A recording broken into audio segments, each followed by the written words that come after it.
નમસ્કાર, સ્વાગત છે આપનું કચ્છ ઉદય ટીવી ન્યૂઝમાં। હું છું દીપિકા પાંચાણી। તો બુલેટિનની શરૂઆતમાં એક નજર હેડલાઇન્સ પર। જિલ્લાના 118 ગામો અસરગ્રસ્ત જાહેર થયા છતાં કાંઈ અર્થ નહીં। એક પણ ગામને ઘાસ ડેપોનો લાભ મળ્યો નથી। વહીવટી તંત્ર સરકારના પરિપત્રની જુએ છે રાહ। કચ્છમાં છેલ્લા 4 માસમાં 18 હત્યાના બનાવ। પૂર્વ કચ્છમાં 10 અને પશ્ચિમ કચ્છમાં થઈ 8 હત્યાઓ। જિલ્લામાં કાયદો વ્યવસ્થા કથળતા લોકોમાં ભય। હોસ્પિટલ રોડ પર ફરી દબાણ હટાવો ઓપરેશન। શુક્ર શનિવારે ઝુંબેશ હાથ ધરાયા બાદ કામગીરી યથાવત। ઇંગ્લિશ સ્કૂલથી પટેલ હોસ્પિટલ વચ્ચેના લોકોને અપાશે નોટિસ। ને હોટલ અને સિનેમાઘરમાંથી તંત્રને કર પેટે કરોડોની આવક। 2,77 લાખની આવક મનોરંજન કર પેટે થઈ। હોટલમાંથી સુખ સુવિધા કરના વસૂલાયા 5 કરોડ। કચ્છમાં અછત જેવી નિર્માણ પામેલી સ્થિતિ વચ્ચે પશુપાલકોને ઘાસચારા અને પાણીની પૂરતી વ્યવસ્થા મળતી નથી। સરકાર દ્વારા નવી જાહેરાતો કરવામાં આવે છે, પરંતુ તેનું અમલીકરણ થતું નથી। ગત બુધવારે સરકારની અછત રાહત સમિતિની મહત્વની બેઠક મળી હતી। આ બેઠકમાં અબડાસા તાલુકાના 86 ગામડાઓ અને નખત્રાણા તાલુકાના 32 ગામડાઓ મળીને કુલ 118 ગામોને અસરગ્રસ્ત જાહેર કરાયા હતા। આ ગામડાઓમાં પૂરતા પ્રમાણમાં ઘાસચારો અને પાણી પૂરું પાડવામાં આવે તેવી જાહેરાત અછત રાહત સમિતિના અધ્યક્ષ ભૂપેન્દ્રસિંહ ચુડાસમાએ કરી હતી। જો કે આ જાહેરાત બાદ એક સપ્તાહના અંતે કેટલી કામગીરી કરવામાં આવી તેની પડતાલ કરતા કચ્છ ઉદયને જાણવા મળ્યું હતું કે કચ્છ જિલ્લામાં જે 118 ગામોમાં રાહત દરે ઘાસ અને પાણી આપવાની જાહેરાત કરાઈ છે તેનો કોઈ ઠરાવ કે પરિપત્ર તંત્રને મળ્યો જ નથી। તેથી આ ગામડાઓમાં હજુ સુધી કોઈ જ કામગીરી કરાઈ નથી। સરકારની જાહેરાત બાદ પશુપાલકો માટે ઘાસ ડેપો શરૂ કરીને ₹2 કિલોના રાહત દરે ઘાસ આપવાની જોગવાઈ છે, પરંતુ જિલ્લાના વહીવટી તંત્ર પાસે પૂરતું ઘાસ નથી। ઘાસ હોય તો પણ સરકારે કોઈ પરિપત્ર બહાર પાડીને તંત્રને જાણ કરી નથી। 118 ગામડાઓ પૈકી લખપતના અને નખત્રાણાના કયા ગામો અસરગ્રસ્તની યાદીમાં આવે છે, ક્યાં ઘાસ ડેપો શરૂ કરવો, કેટલા ઘાસ કાર્ડ ઇસ્યુ કરવા તેની માહિતી સરકારે આપી નથી। તેથી કચ્છમાં છેલ્લા એક સપ્તાહથી કોઈ જ કામગીરી કરવામાં આવી નથી। જિલ્લા વહીવટી તંત્ર દ્વારા ગત સપ્તાહમાં 22 લાખ કિલો ઘાસ ફાળવવા માટેની માંગણી કરાઈ હતી। તંત્ર દ્વારા કરાયેલી દરખાસ્ત પર હજુ સુધી કોઈ ધ્યાન અપાયું નથી। એટલું જ નહીં, હવે કચ્છમાં માત્ર 3 લાખ કિલો ઘાસનો જથ્થો બચ્યો છે, જે આગામી એકાદ સપ્તાહ સુધી જ ચાલી શકે છે। તેથી અગાઉ જે ગામડાઓમાં રાહત દરે ઘાસ વિતરિત કરવાની જાહેરાત કરાઈ હતી તે ગામડાઓમાં પણ ઘાસ પહોંચાડવામાં મુશ્કેલી સર્જાશે। નવા ગામોની જે જાહેરાત કરાઈ છે તેમાં તો કોઈ જ કામગીરી થઈ શકશે નહીં। ત્યારે સરકાર દ્વારા કચ્છમાં ઘાસચારો પૂરો પાડવા યોગ્ય આયોજન કરાય તેવી માંગ ઉઠી છે। મુન્દ્રા શહેરમાં યુવાનની થયેલી સરા જાહેર હત્યા કેસમાં નાસી છૂટેલા આરોપીઓ પૈકી સૂત્રધારને ઝડપી પાડ્યા બાદ વધુ 5 આરોપીઓને રાઉન્ડઅપ કરી લેવાયા હોવાનું જાણવા મળ્યું હતું। પોલીસ સૂત્રોના જણાવ્યા અનુસાર જૂની અદાવતને કારણે નદીમ ઉર્ફે રાજા દાઉદ અજાડિયાને છરીના ઘા ઝીંકી મોતને ઘાટ ઉતારવામાં આવ્યો હતો। હત્યા કરીને નાસી છૂટેલા 6 આરોપીઓ સામે ગુનો નોંધાયો હતો। પોલીસે હત્યાનો સૂત્રધાર એવા મુસ્તાક રહેમતુલ્લા કક્કલની ગઈકાલે ધરપકડ કરી હતી। તો હત્યામાં સામેલ આરોપીઓ સોહેલ મામદ કક્કલ, સિકંદર રહેમતુલ્લા કક્કલ, સાજિદ જુસબ કક્કલને પોલીસ દ્વારા રાઉન્ડઅપ કરી લેવાયા હોવાનું સૂત્રોએ જણાવ્યું હતું। પૂર્વ અને પશ્ચિમ કચ્છમાં કાયદો વ્યવસ્થાની ધાકના ધજાગરા ઉડ્યા હોય તેમ રોજબરોજ અનેક ગંભીર ગુનાઓના બનાવો સામે આવી રહ્યા છે। ચોરી, લૂંટ, અપહરણ, બળાત્કાર, હત્યા સહિતના બનાવોનું વધતું જતું પ્રમાણ વર્તમાન સમયમાં રોજિંદુ બની ગયું છે। ત્યારે છેલ્લા 4 માસમાં કચ્છ જિલ્લામાં હત્યાના 18 બનાવો બની ચૂક્યા છે, જે પૈકી શિકરા હત્યા કેસનો ભેદ ઉકેલવામાં પોલીસને હજુ સુધી સફળતા મળી નથી। કચ્છ જિલ્લામાં પોલીસની ધાક ઘટી રહી હોય તેમ જિલ્લામાં અગાઉ ક્યારેય નહીં બનેલા ગુનાખોરીના ગ્રાફમાં ધરખમ ઉછાળો આવ્યો છે।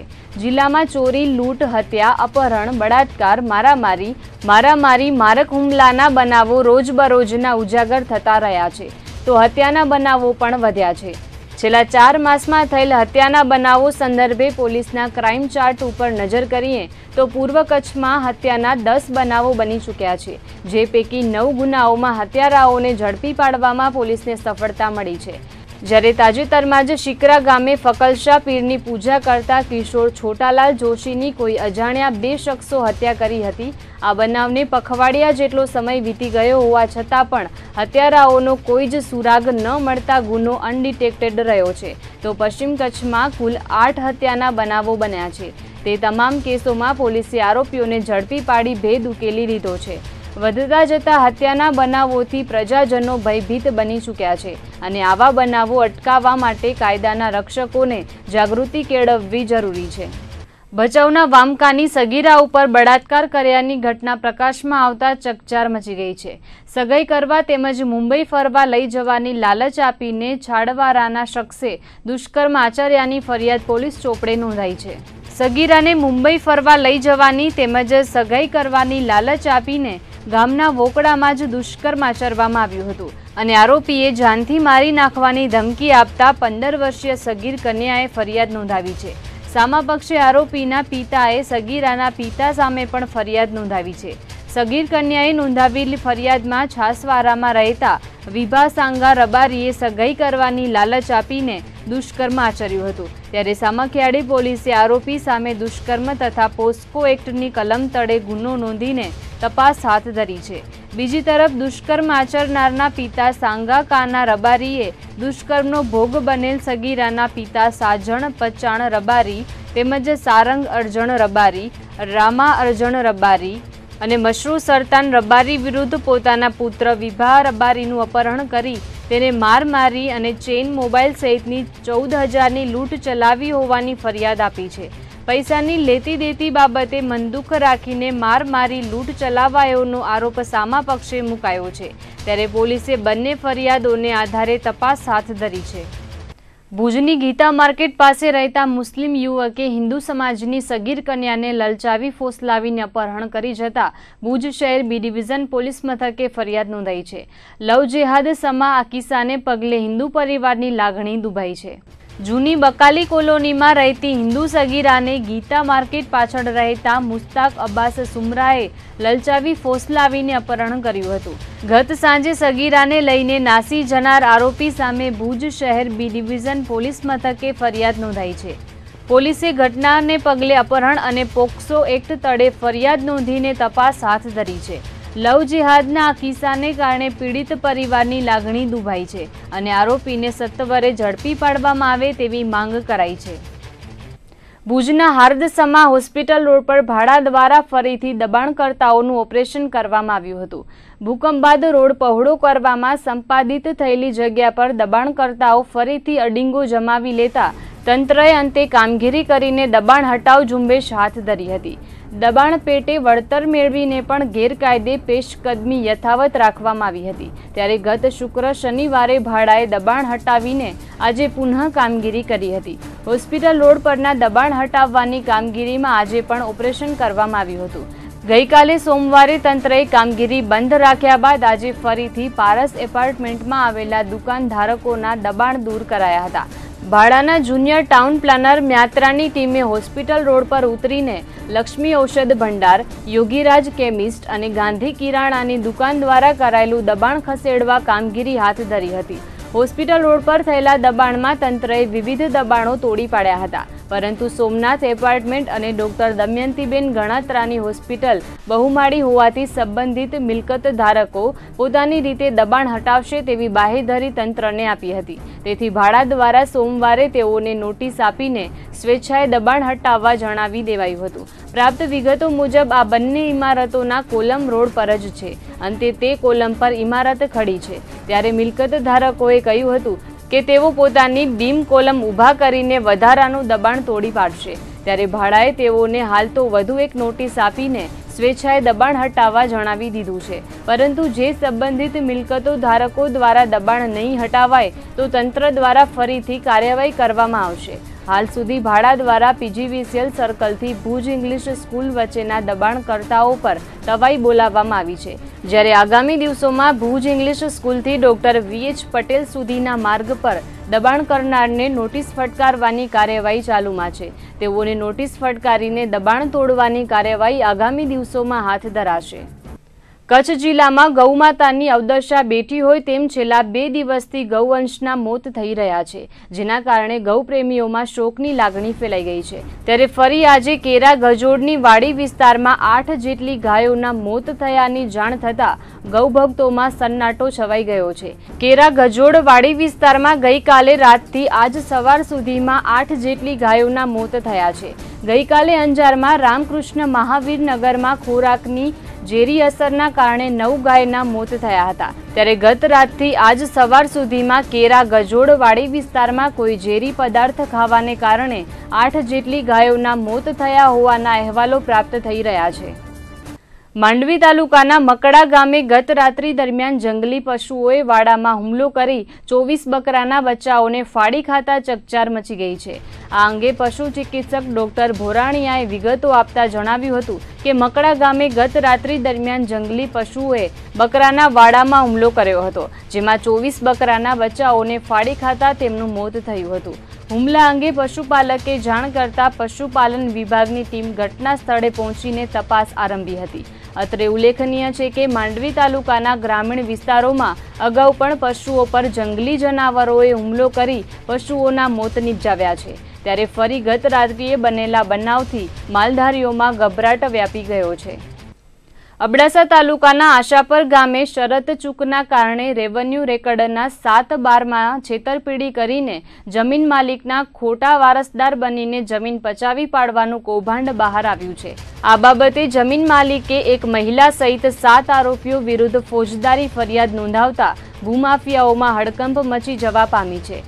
પ્રાપ્ત વિગતો મુજબ તેમજ ધનજી વેલજી ભાનુશાલીની ફરિયાદ પરથી પોલીસે ભાવનાબેન લક્ષ્મીચંદ ખોના, અનવર અલી મામદ પિંજારા, આદમ હસન સુમરા, વાલજી ગાભા હરિજન, તેજસ્વીભાઈ મીઠુભાઈ ધોરિયા, સુથરી તલાટી સહમંત્રી અને નલિયા મામલતદાર સાથે મળીને આશાપરમાં આવેલી સર્વે નંબર 239 વાળી જમીનના ખોટા દસ્તાવેજો બનાવી પચાવી પાડવા પ્રયાસ કર્યો છે। આ જમીનના મૂળ માલિક શાહ ભવાનજી રતનસિંહ હતા। 60 વર્ષ અગાઉ આ જમીન તેમણે ભવાનજીભાઈ પાસેથી વેચાણ કરારથી ખરીદી હતી।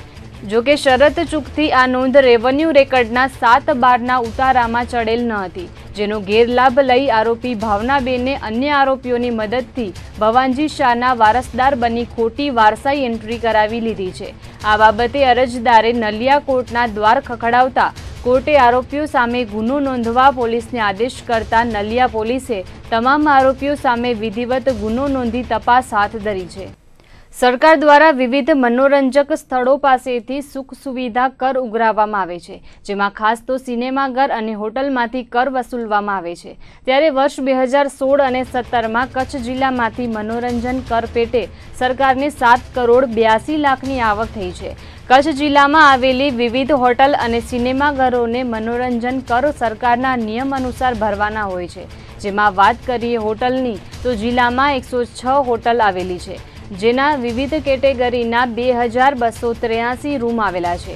હોટલ સંચાલકોને પણ સરકારના નીતિ નિયમો મુજબ કેટલાક નોર્મ્સ પાડવાના હોય છે, જેમાં અધિક કલેક્ટર કચેરી દ્વારા મામલતદાર અને પ્રાંત અધિકારીઓને હોટલનું સમયાંતરે ચેકિંગ કરીને નીતિ નિયમોની ચકાસણી કરવાની હોય છે। આ ઉપરાંત હોટલ પાસેથી ઉઘરાવવામાં આવતા સુખ સુવિધા કરની દેખરેખ પણ રાખવાની થાય છે।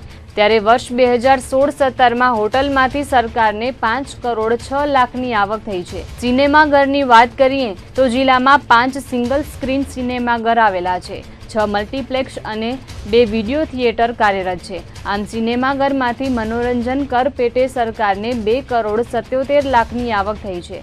સિનેમાઘર અને હોટલમાં સંયુક્ત મળીને કુલ 7 કરોડ 82 લાખની આવક સરકારને વર્ષ 2016-17માં થઈ છે, તેવું અધિક કલેક્ટર D.R. પટેલે જણાવ્યું હતું। વધુમાં તેમણે ઉમેર્યું હતું કે મામલતદાર અને પ્રાંત અધિકારીઓ દ્વારા પોતાના વિસ્તારમાં સમયાંતરે સિનેમાઘર અને હોટલની મુલાકાત લઈને ચેકિંગની કામગીરી પણ કરવામાં આવી રહી છે। ગયા નાણાકીય વર્ષમાં માર્ચ 2017 સુધીમાં સુખ સુવિધા કર જિલ્લામાં કુલ 5 કરોડ ઉપરાંતની આવક થયેલી છે અને જે સિનેમા છે એના મનોરંજન કર પેટે 2 કરોડ 77 લાખ જેટલી આવક થયેલી છે। કચ્છમાં કુલ 5 સિંગલ સ્ક્રીનવાળા છે અને 6 મલ્ટીપ્લેક્સ સિનેમા છે અને 2 વિડીયો થિયેટર છે। આમ કરીને કુલ 15 થિયેટર આવેલા છે। હોટલમાં કુલ 106 જેટલી કચ્છ જિલ્લામાં હોટલો આવેલી છે અને એના તમામના મળીને કુલ 2283 જેટલા રૂમ થાય છે અને એનું સરકારના જે નિયમો અનુસાર છે એ મનોરંજન કર સુખ સુવિધા કર આપણે એમનો વસૂલ કરીએ છીએ. હા, સ્થાનિક કક્ષાએ મામલતદાર અને પ્રાંત અધિકારીને આ બંને બાબતો ચકાસવાના અધિકાર અત્રેથી આપેલા છે ને એ મુજબ એ લોકો ચકાસણી કરીને અહીંયા અહેવાલ મોકલતા હોય છે. ઉનાળાના પ્રારંભે જ કચ્છના બન્ની વિસ્તારમાં પાણીની જે પરિસ્થિતિ વણસી હતી તે હજુ પણ યથાવત છે.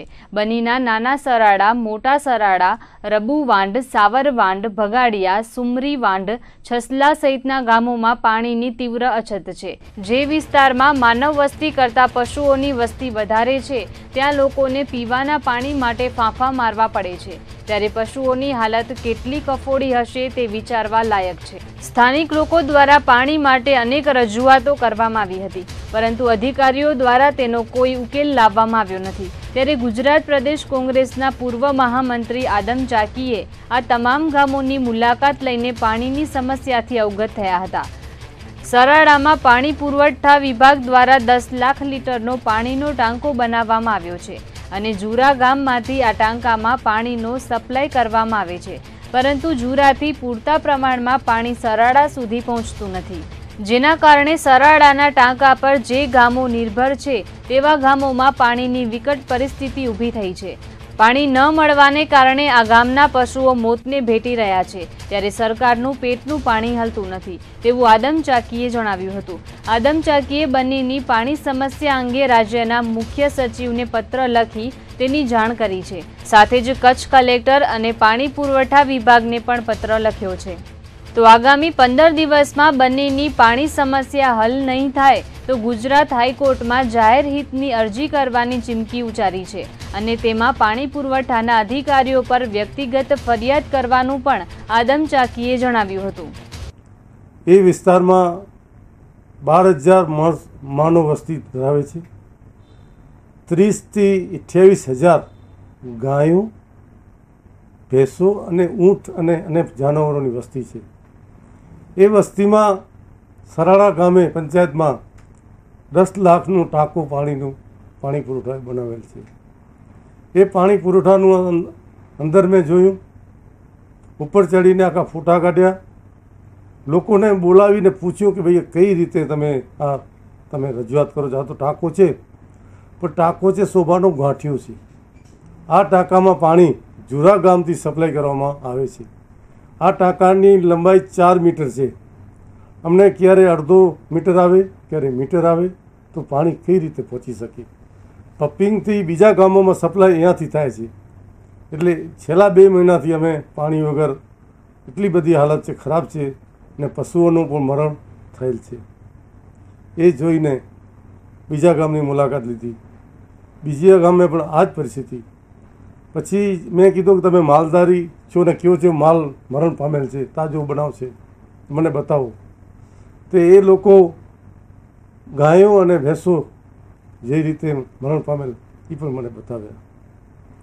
એટલે અમે કોંગ્રેસ કરીને વાત પુરાવા આવે ત્યારે જ અમે નિરીક્ષણ કરીએ છીએ કે આ લોકોને અમે ઘણી વખત કીધું કે તમે આવો, પણ બિચારા આ લોકો સરકારના દેશભક્તિ વહીવટના એમ લાગે કે કોંગ્રેસ પાસે જાશું તો ભાજપ અમારું કામ કરશે નહીં.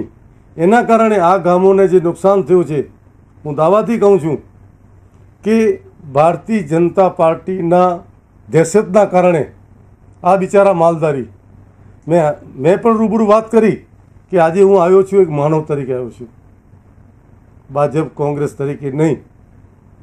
કચ્છ જિલ્લાના મહત્વના ખાણ ખનીજ ખાતામાં આસિસ્ટન્ટ જીઓલોજિસ્ટ તરીકે ફરજ બજાવતા અને ઇન્ચાર્જ જીઓલોજિસ્ટ એવા એવી અકોલકરને પ્રમોશન આપીને જૂનાગઢના જીઓલોજિસ્ટ બનાવવામાં આવ્યા છે. સાથે જ જૂનાગઢના આસિસ્ટન્ટ જીઓલોજિસ્ટ KM માવદિયાને કચ્છના જીઓલોજિસ્ટ તરીકે મુકાયા છે. કચ્છ અને જૂનાગઢમાં અરસપરસ બદલી કરીને અધિકારીઓને બઢતી આપીને મહત્વની જગ્યા પર જવાબદાર અધિકારીઓ નિમાયા છે. ત્યારે ખાણ ખનીજની કામગીરી વેગવાન બનશે તેવી આશા બંધાઈ છે. સરહદી કચ્છ જિલ્લામાં ખનીજ ચોરીનું દૂષણ બેફામ બન્યું છે, ત્યારે કચ્છમાં કાયમી ભૂસ્તરશાસ્ત્રીની નિમણૂક થતાં કામગીરી સારી રીતે થઈ શકશે. કચ્છમાં જિલ્લા ભૂસ્તરશાસ્ત્રી તરીકે નિમાયેલા KM માવદિયા આગામી ગુરુવારથી ચાર્જ સંભાળશે તેવી શક્યતા છે. વિકલાંગ લોકો માટે સરકાર દ્વારા અનેક યોજનાઓ અમલમાં મૂકી છે અને વિકલાંગ લોકોને સરકારી યોજનાઓના લાભ મળે તે માટે સરકાર દ્વારા પ્રયાસો થઈ રહ્યા છે, પરંતુ ગુજરાત સરકારનો આ પ્રયાસ કદાચ ભુજમાં લાગુ નથી પડતો. આવો જ એક બનાવ બન્યો છે. રણકાંધી રહેતા વાહિદના ચનેસર હાલેપોત્રા સાથે દ્રશ્યોમાં દેખાતો આ વિકલાંગ વ્યક્તિ ભુજ તાલુકાના બન્ની વિસ્તારમાં આવેલ નેરી ગામમાં રહે છે. સરકારની યોજના દ્વારા તેમને સહાય મેળવવા માટે તલાટીના દાખલાની જરૂર હોય છે, પરંતુ નેરી મિસરીયાળો જૂથ ગ્રામ પંચાયતના તલાટી પરેશ નાયક ગ્રામ પંચાયતમાં મહિનામાં એકાદ બે વાર જ આવે છે. ઉપરાંત તેમનો ફોન પણ ઉપડતો નથી, જેથી આ વિકલાંગ અધિકારી પાસે રજૂઆત કરવા માટે તાલુકા પંચાયત આવ્યો હતો, પરંતુ તાલુકા વિકાસ અધિકારીએ પણ ઉડતો જવાબ આપી તેમને ચેમ્બર બહાર ધકેલી દીધો હતો. તો બહાર ઉભેલા બન્નીના અન્ય લોકોએ તેમની વ્યથા સાંભળી હતી અને તલાટીને ફોન કરવાનો પ્રયાસ કર્યો હતો, પરંતુ તલાટીનો ફોન સતત સ્વિચ ઓફ આવતો હતો. પરંતુ તે અચાનક જ ગામના તલાટી પ્રગટ થયા હતા અને દાખલો લખી આપ્યો હતો. પરંતુ આજ સવારથી તલાટી તાલુકા પંચાયતના ગેટ બહાર ચાયની હોટલ પર જ બેઠા હતા. અમે ત્યાં બેસીને અરજદારને દાખલો પણ લખી આપ્યો હતો. ત્યારે સવાલ એ છે કે તલાટી કેમ ચાયની હોટલે જ બેસી રહે છે? ના પાડી દીધી, ના જ પાડી દીધી, ચોખ્ખી ના પાડી દીધી. હું શું કર્યું? દાખલો માટે અપંગનો પૈસા મળે સરકારી, ત્યાં લગાડે આવ્યા હતા. ચોક અહીંયા તલાટી મળે ને તલાટી ફોન નતો કણે, મારો ગરીબ માળું હું પૂછાય અહીંયા પૂગો એ તાલુકો પચાસ ને અહીંયા પહોંચી આવ્યો ને તલાટી કે પહેલાં ફોન કર્યો ખાણે નતો. તલાટી ત્યાં મારા પાસે નંબર પડ્યા ને હું ગયો ટીડીઓ એટલે ટીડીઓ તલાટી ફોન નતો કણે, હું શું કરી? મારો શું પરેશભાઈ મરચિયાડા ગામ નેરી એ તો 15-20 દિન દીવ્યા આવે દારો જ્યારે ધક્કા ગામ બધા. કચ્છમાં પડતા અપૂરતા વરસાદને કારણે ઉનાળા દરમિયાન પાણીની સમસ્યા ઉત્પન્ન થતી હોય છે. બંદરીય શહેર માંડવીમાં પાણી સમસ્યા અંગે માંડવી શહેર મહિલા કોંગ્રેસ દ્વારા શહેરમાં પૂરતું પાણી પહોંચાડવા માટે નગરપાલિકાની ચીફ ઓફિસરને આવેદનપત્ર પાઠવીને રજૂઆત કરી હતી. છેલ્લા ઘણા સમયથી માંડવીમાં પાણી એકાંતરે અને ધીમા ફોર્સથી મળે છે, જેથી ઊંચાણવાળા વિસ્તારોમાં પાણી પહોંચતું નથી. ઉપરાંત શેરી ગલીઓમાં પાણીના ટેન્કર પણ પહોંચે તેમ નથી, જેથી સત્તાધીશો દ્વારા માંડવી શહેરને પૂરતું પાણી મળે તેવી માંગ કરાઈ હતી. ઉપરાંત શહેરીજનો નગરપાલિકામાં પાણી અંગે રજૂઆત કરવા જાય ત્યારે સત્તાધીશો દ્વારા નર્મદાનું પાણી બંધ છે તેવું જણાવવામાં આવે છે. આગામી 8 દિવસ પાણી અંગે કોઈ યોગ્ય નિકાલ કરવામાં નહીં આવે તો નગરપાલિકાને તાળાબંધી કરવાની ચીમકી માંડવી શહેર મહિલા કોંગ્રેસે ઉચ્ચારી હતી. આજરોજ માંડવી શહેરમાં છેલ્લા ઘણા વખતથી પાણીની સમસ્યા છે. પાણીની સમસ્યામાં એવું છે કે એકાંતરે પાણી આપવામાં આવે છે, ખૂબ જ ધીમા દબાણથી પાણી આપવામાં આવે છે અને ધીમા દબાણથી જે પાણી આપવામાં આવે છે એમાં ઊંચાણવાળા વિસ્તારોમાં પાણી બિલકુલ પહોંચતું નથી. એટલે અત્યારે માંડવી શહેરમાં પાણી એક ગંભીર સમસ્યા બની ગઈ છે અને જે તે વખતે ટેલિફોનથી કે રૂબરૂ રજૂઆતો કરીએ છીએ તો સત્તાધીશો દ્વારા એવો જવાબ મળે છે કે નર્મદા અત્યારે બંધ છે. જે તે વખતે નર્મદા નથી ત્યારે પણ શું માંડવીની પ્રજા પાણી નથી પીતી કે નથી વાપરતી? અને છેલ્લા કેટલાક વખત પહેલાં જ્યારે કોંગ્રેસની નગરપાલિકા હતી ત્યારે નર્મદા પણ નથી અને બોર દ્વારા 3 વખત આખા દિવસમાં પાણી આપવામાં આવતું હતું. અત્યારે 9મા વોર્ડમાં પાણીના કનેક્શનો કાપી નાખવામાં આવ્યા છે. હકીકતમાં જે મોટા માણસો જે સોસાયટીમાં રહે છે જેમના કને જે પાણીની લાઇનના અડધાના કનેક્શન એમના કને એક-એકના કનેક્શન છે અને એમને મોટરું ચાલુ હોય છે, એ પોતાનો બધો પાણીનો પુરવઠો ભેગો કરી લે છે. ત્યારે નાના માણસો કને વિચારો કને નથી મોટર કે નથી એમના કને પોણાના કે એકના કનેક્શન કે નથી 1 થી 2 કનેક્શન. અન્યાય નાના માણસોથી જ થાય છે. અમે ચીફ ઓફિસર અત્યારે રજામાં છે છેલ્લા 15 દિવસથી, કાલે એ હાજર થવાના છે અને મને અત્યારે હમણાં કાનજીભાઈએ અમારા કાનેથી આવેદનપત્ર લઈ અને અમે એમને ચેતવણી આપી છે કે 8 દિવસના અંદર જો આ સમસ્યાનો હલ ન આવે તો અમે જે ગાંધીજી માર્ગે જશું અને નગરપાલિકાને તાળાબંધી કરશું. ગત વર્ષે ગુજરાતની વિવિધ યુનિવર્સિટીઓમાં સેમેસ્ટર પ્રથા હટાવવા બાબતે વિદ્યાર્થીઓનો સર્વે કરવામાં આવ્યો હતો અને હાલમાં જ કર્ણાવતી ખાતે સેમેસ્ટર પ્રથા હટાવવા બાબતે પ્રાધ્યાપકો અને શિક્ષણવિદોનો સેમિનાર યોજાયો હતો, જેમાં 95% વધુ લોકોએ સેમેસ્ટર પ્રથાનો વિરોધ કર્યો હતો. ત્યારે સેમેસ્ટર પ્રથા રદ કરવા એબીવીપી દ્વારા ચળવળને વેગવાન બનાવવાનું એલાન આપવામાં આવ્યું છે. અખિલ ભારતીય વિદ્યાર્થી પરિષદ દ્વારા આજે ભુજ ખાતે પત્રકાર પરિષદ યોજવામાં આવી હતી, જેમાં સેમેસ્ટર પ્રથાના વિષયને ઊંડાણથી સમજાવવાના અને તેના આનુષાંગિક પાસાઓને કારણે વિદ્યાર્થીઓ તથા શિક્ષણની ગુણવત્તા કથળી રહી છે. મોટાભાગની સરકારી કોલેજોમાં સ્ટાફ, માળખાગત સુવિધા, અન્ય સાધનો અપૂરતા છે, ત્યારે સેમેસ્ટર પ્રથા ઉચિત જણાતી નથી. આ પદ્ધતિ પ્રમાણે વર્ષમાં 4 પરીક્ષાઓ લેવાતી હોય વિદ્યાર્થી પર પરીક્ષા ફીનું ભારણ બમણું થાય છે. વધુ પ્રમાણમાં પરીક્ષા આધારિત શિક્ષણ વ્યવસ્થાને કારણે વિદ્યાર્થીઓની સર્જન શક્તિ અવરોધાઈ છે, જેથી વર્તમાને સેમેસ્ટર પ્રથાથી વિદ્યાર્થીઓના પ્રવેશ પરીક્ષા પરિણામ પર વિપરીત અસર પડી રહી હોય નવા શૈક્ષણિક સત્રથી સેમેસ્ટર પ્રથાને તાત્કાલિક રદ કરવા માંગ કરવામાં આવી હતી. આ પત્રકાર પરિષદમાં એબીવીપીના હોદ્દેદારો ઉપસ્થિત રહ્યા હતા.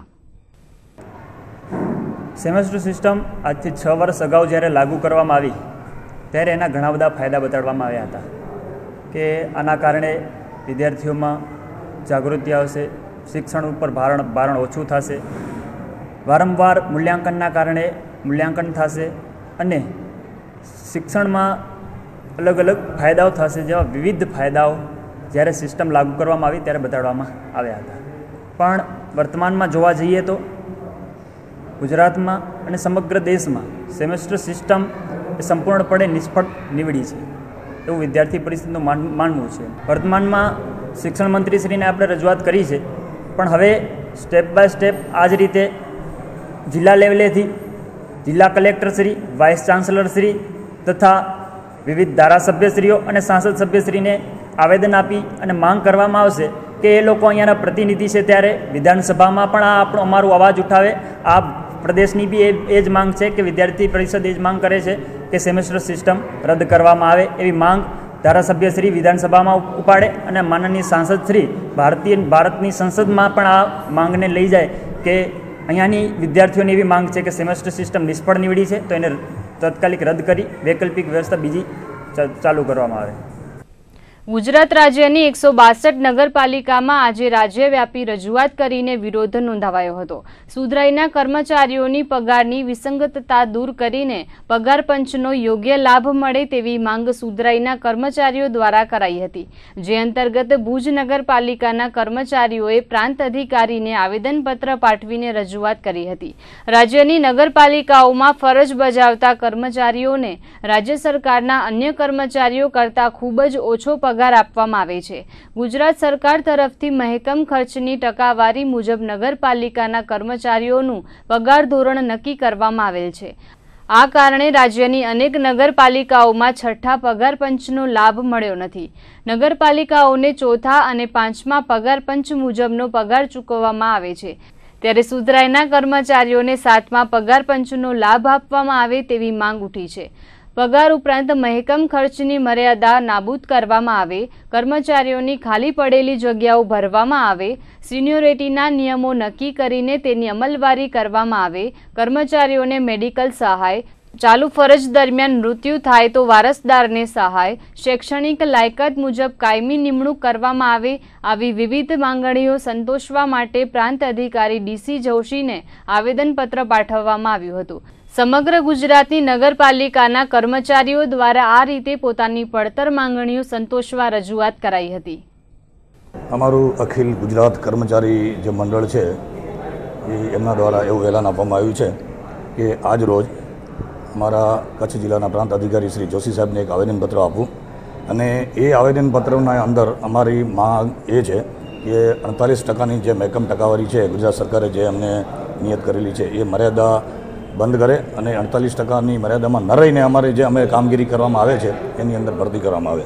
બીજું કે જે અત્યારે અમને 5 પગારપંચ ભુજ નગરપાલિકાના કર્મચારી મંડળને લાગુ પડાયો છે એ 5 પગારપંચ નહીં પણ ગુજરાત સરકારના જે નિયમ છે એ અનુસંધાને 7 પગારપંચ પણ અમને અમલમાં આવે એ અમારી એવી માંગ છે. ને ધ્યાન તો આપવામાં આવે છે પણ અમારે અત્યારે જે ઓલ ગુજરાત કર્મચારી મંડળની જે સૂચના અને જે સલાહ છે એ અનુસંધાને અમે અત્યારે કાર્યવાહી કરી રહ્યા છીએ અને એ પ્રમાણે જ અમારે અહીંયા ચાલવાનું છે. એ અનુસંધાને અમારા જે નગરપાલિકાના કર્મચારી ભાઈ બહેનો છે એ અમે આવેદનપત્ર આપવા અહીંયા આવ્યા છીએ.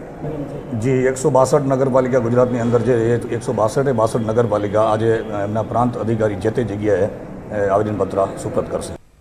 અબડાસાના કનકપર ખાતે નવનિર્મિત કનકેશ્વર મહાદેવ મંદિરના ત્રિદિવસીય પ્રાણ પ્રતિષ્ઠા મહોત્સવનું આયોજન કરવામાં આવ્યું હતું, જેમાં કચ્છ કડવા પાટીદાર સમાજના અગ્રણીઓ ઉપરાંત મોટી સંખ્યામાં ભાવિકો ઉમટ્યા હતા. આ પ્રસંગે સંતોએ આશીર્વચન પાઠવતા શિખામણ આપી હતી કે જે ગામમાં શિવાલય નથી તે ગામ સ્મશાન ભૂમિ સમાન છે. સંતોની આ શિખામણને માની કનકપર મધ્યે નૂતન શિવ મંદિર નિર્માણ થતાં પ્રાણ પ્રતિષ્ઠા મહોત્સવનું ભવ્ય આયોજન કનકપર મધ્યે કરવામાં આવ્યું હતું. પ્રથમ દિવસે દેહ શુદ્ધિ, નિયાણીનું સ્વાગત, વડીલ વંદના અને રાત્રે દાંડિયા રાસ યોજાયા હતા. દ્વિતીય દિવસે સવારે 1 કિલોમીટર લાંબી જલયાત્રા મંદિરથી જળસ્થળ સુધી યોજાઈ હતી. બપોરે ધર્મસભા તથા સામાજિક સભા યોજાઈ હતી. ધર્મસભામાં રવિભાણ આશ્રમના શાંતિદાસજી મહારાજ, કલ્યાણદાસજી મહારાજ, ચૈતન્ય સ્વરૂપ આશ્રમના મોહનદાસજી, ગઢશીશાના ચંદુમા, પિંગલેશ્વરના પરસોત્તમગીરી, લુડવાના પાર્વતી દેવી સહિતના સંતોએ ઉપસ્થિત રહીને આશીર્વચન પાઠવ્યા હતા. આ પ્રસંગે સંતો મહંતો સાથે અખિલ ભારતીય કચ્છ કડવા પાટીદાર સમાજના પ્રમુખ ગંગારામભાઈ સાંખલા, ચીમનભાઈ રંગાણી, હંસરાજભાઈ દોડુ, મહિલા પાંખ પ્રમુખ સોનલબેન શેઠિયા, બાબુભાઈ ચોપડા, શિવજી બાપા, કચ્છી ભાનુશાલી દેશ મહાજન પ્રમુખ પ્રવીણચંદ્ર બાબુભાઈ મંગે, ગૌસેવક અને કચ્છી ભાનુશાલી ઓધવરામ સત્સંગ મંડળ રાતા તળાવના સ્થાપક મંજી બાપુ, જયસુખલાલ પટેલ, લાલજીભાઈ રામાણી સહિતના અગ્રણીઓ ઉપસ્થિત રહ્યા હતા. તૃતીય દિવસે સવારે સ્થાપિત દેવોના પ્રાતઃ પૂજન સાથે શિવ પરિવારની મૂર્તિઓની પ્રતિષ્ઠા કરાઈ હતી. બપોરે શ્રીફળ હોમ સાથે પૂર્ણ આહુતિ થઈ હતી. બપોર બાદ નિયાણીઓનું મહોત્સવ તેમજ મંદિર નિર્માણમાં સહયોગ આપનારા દાતાશ્રીઓનું સન્માન કરવામાં આવ્યું હતું. કાર્યક્રમનું સંચાલન સિવિલ એન્જિનિયર અને કચ્છના પ્રગતિશીલ ખેડૂત વાડીલાલભાઈ પોકારે કર્યું હતું. મહોત્સવના આયોજન માટે કનકેશ્વર મહાદેવના પ્રાણ પ્રતિષ્ઠા મહોત્સવ સમિતિ, કનકપુર કડવા પાટીદાર સમાજના પ્રમુખ ચીમનલાલ અર્જન રંગાણી, મંત્રી પુરુષોત્તમ દેવજી રંગાણી, યુવક મંડળ પ્રમુખ હસમુખલાલ લાલજી રંગાણી, મંત્રી ગોવિંદભાઈ હિરજી હડપાણી, મહિલા મંડળ પ્રમુખ કમલાબેન હસમુખલાલ પટેલ સાથે સમસ્ત ગ્રામજનોએ સાથ સહકાર આપી જહેમત ઉઠાવી હતી.